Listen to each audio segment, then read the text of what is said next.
Good afternoon from the Fine Can Ranch at Cedar Lake. What did I say? Good afternoon from the Fine Can Ranch at Cedar Creek Lake, Texas.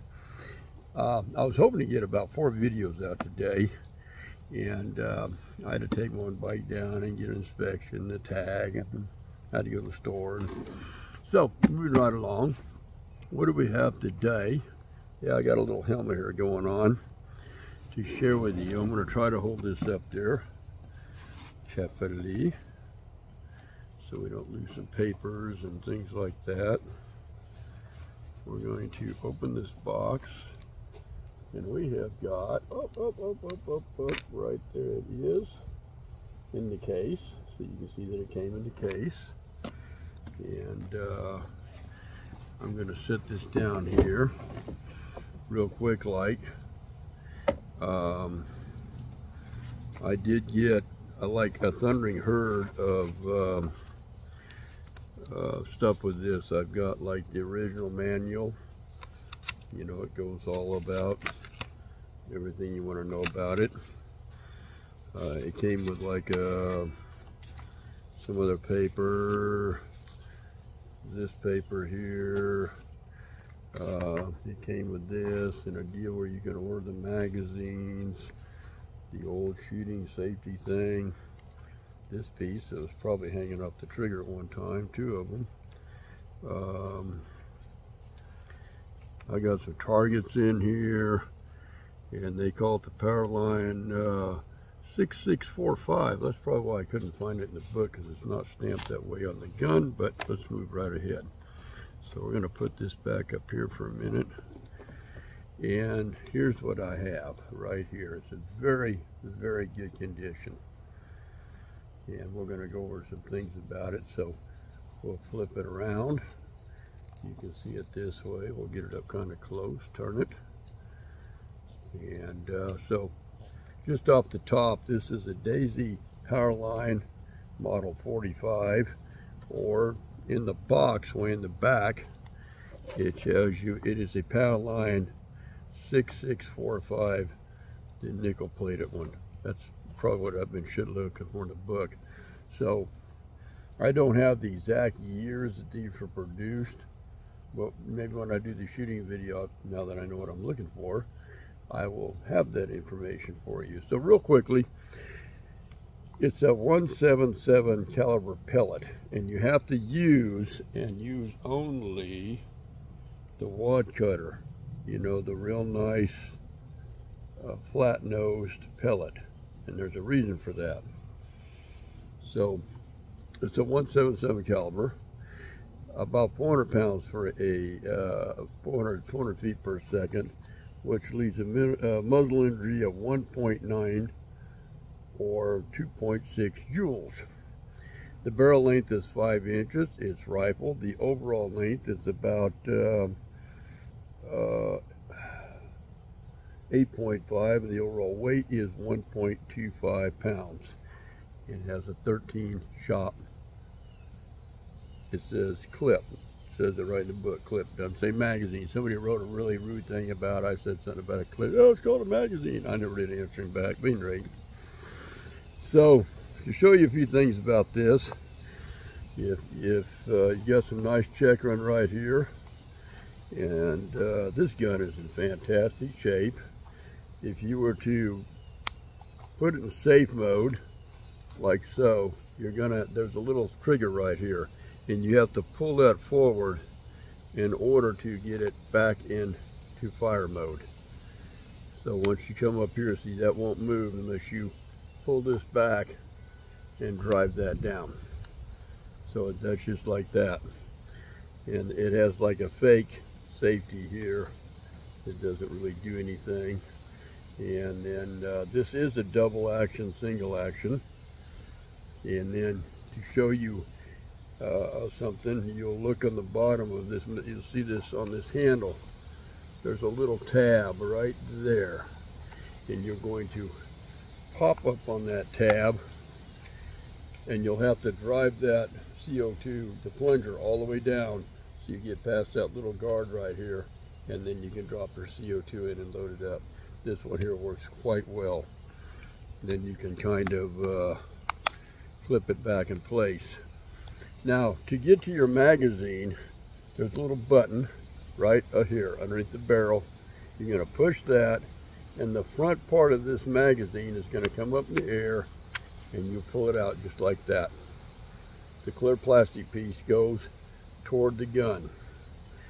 So for me, if you look at this magazine, you can bring it up this way, and you can lock it. Okay, are you with me so far? So now it's locked. So the name of the game here, when you load this, you want the nose of the pellet.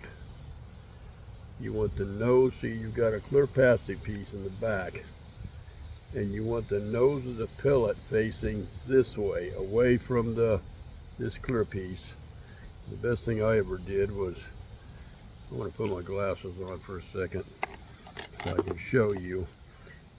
It's very hard to see this. There's like an indention on here that's shaped like a pellet. So you're going to lay your pellet right on top of that indention. It can be kind of a pain to get this, and it should fall and then go down. See, the pellet's already fallen. I'm going to see if I can do this holding this upright.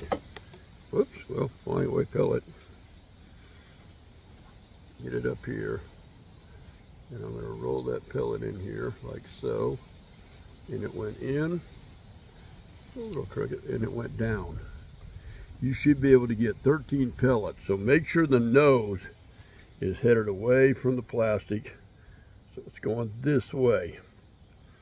You're going to drop that in there like so, and hell, I'll just load it while I'm standing here. Now, one thing you could do, you could actually do this with the magazine and the gun. In fact, I'm going to stop what I'm doing for a minute, and I'm going to show you that. Because it came with an extra, whoops, that pellet does not belong in this group. It came with an extra magazine. I mean, there's a marking in the box for it, but I didn't get it. So I'm going to put this spring back real quick. And now what you want to do when you put all this back together is you're going to have this bar thing facing upward. So here's your plastic piece, here's your upper. Do not put it with a blank side. You're going to get that lined in there like so. You're going to lower it and just click it back in place. I've seen a lot of these before, and I think one of the mistakes is these are very breakable. But again, I have my piece locked. The magazine clip, whatever you want to call it, is in the gun. Get out of here. And now I can just continue to load. I don't even know if you can get the, if you can still get, this was not one to go in very well. So we're just gonna, let me find my glasses again and see what's going on. I may not have it lined up. Yeah, these could be kind of a pain to load. Yeah, this one's not gonna make it. It's just being a pain, so we'll just get rid of it if at all possible. They can be a little bit of a pain to load. I had a couple of these get stuck just like I'm doing now, and you just got to play with it, and eventually maybe you can get it out of there without messing up the clip. This one's got some deformity to it or something. I didn't catch it before I dropped it in there, and I'm hoping I can wiggle it back out. But again, you can load bugs. You can load this with the magazine in place. I just showed you a very bad example of that. But and if they flip like this, they're kind of a pain to get back out. But I'm going to get it back out here in just a minute. I need a little tool that I saved just for this reason. Over here. And I'm glad this happened. I really am, in a way. It's been a little bit of a booger, but I remember years ago I had one of these, and I suffered that. So here we are again. We're gonna, yeah, let's look at this one. Yeah, this is a lot better shape. We can drop that right there and just barely scoot it back, give it a little, I say give it a little tap. Maybe you can't load it while it's in the gun.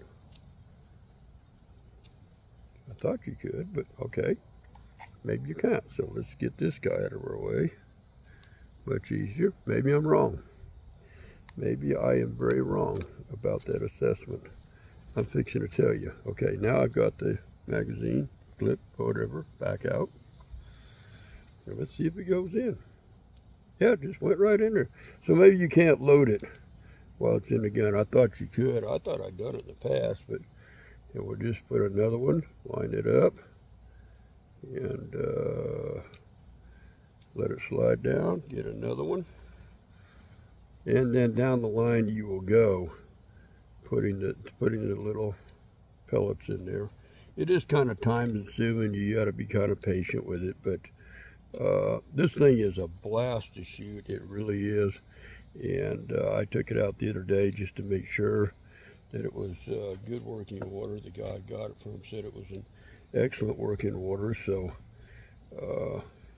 I got it, and it is. It holds the CO2, it holds gas, and I can see one little thing about it I don't like, and I'll show you in a minute. See, another one went in there kind of crooked, and I'll have to, but I have a way to flip him around, hopefully. Yeah, he's gonna be, there he went. I've got a little like panel nail that I've used on these, and now I've got all my pellets in there I want to put in it, and then I'm going to release the spring, put it back in play, make sure that's up deck, and whoops, just had a little fringe show up. So while we're here, we'll, well, I don't know, no, he's not going to make it in there.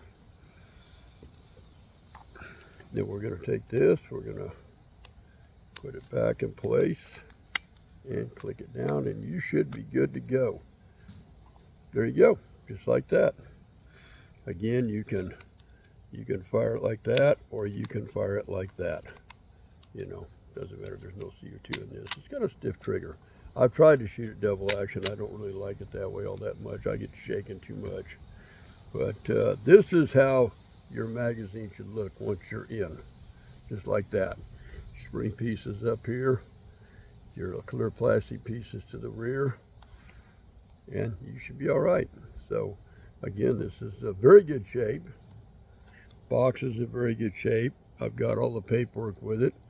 So I'm going to get this one posted, and then we will put together a shooting review, and then we'll go with it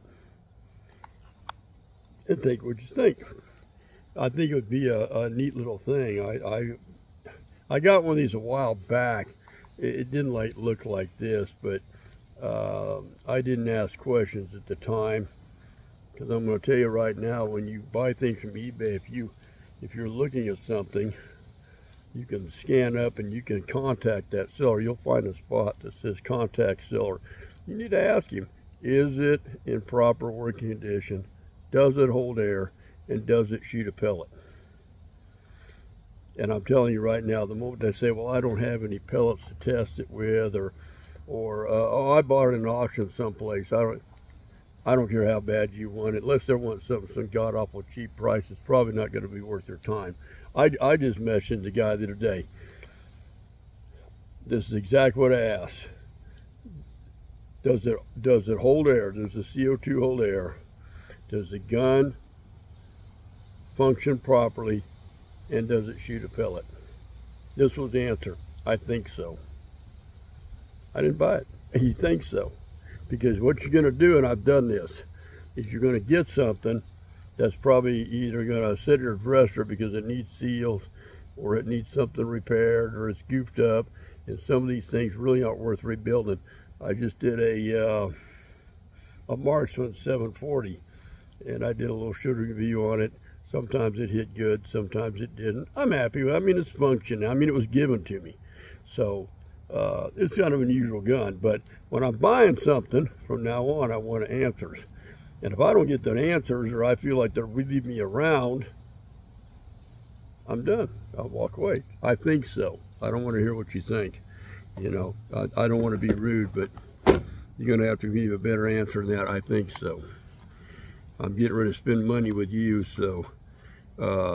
But that's just a buyer beware thing. If you're going to buy these things from eBay, even some of these auction things, you can do this. So